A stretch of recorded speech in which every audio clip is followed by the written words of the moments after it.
पहले हमको अन्य चाहें नष्ट करनी होंगी। जब प्रेमी अपने प्रीतम इष्ट देव के बिना जीना मुश्किल हो रहा है, अब नहीं जी सकता, प्राण निकल जाएंगे यदि नहीं मिलेंगे, तो इष्ट देव को विवश होकर अव्यक्त से व्यक्त होना पड़ता है। वो हैं यही, पर वो विवश तब होंगे जब जीना मुश्किल हो जाएगा।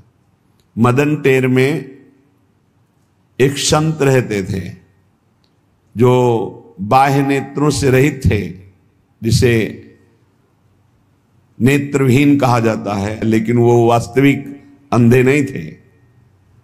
वो वास्तविक ज्ञान नेत्रों से, प्रेम नेत्रों से परिपूर्ण थे। 20 वर्ष हो गए थे प्रियालाल की आराधना करते, वृद्धावस्था हो गई थी।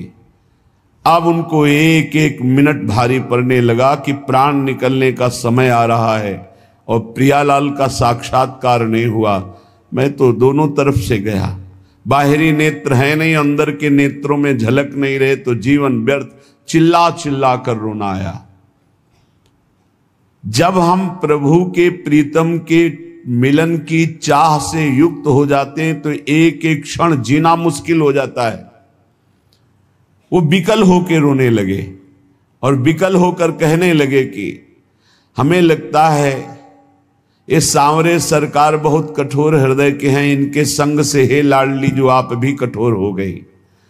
वैसे तो आपका स्वभाव है करुणा में, दया में, पर संग दोष आपको अंदर आ गया। ये लाल जो कठोर हृदय कर लिए तो आप इनके संग से आप कठोर हो गई हैं, नहीं तो आप तो दया करुणा प्रेम की समुद्र हैं। ऐसे विलाप करके रो रहे थे। प्रियालाल का जहां नाम चलता है, लीला गायन होता है, वहीं प्रियालाल विराजमान रहते हैं।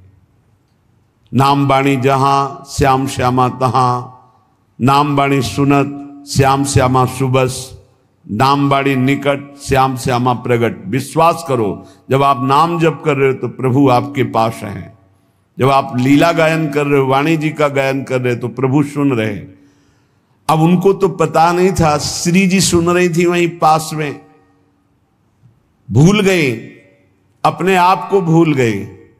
ऐसी करुणामयी हैं परम कोमल चित, जैसी हरिवंश परम कोमल चित, चपल चली शीघ्रता पूर्वक बाबा के पास और बाबा को पकड़ के कहा मैं कठोर ना है।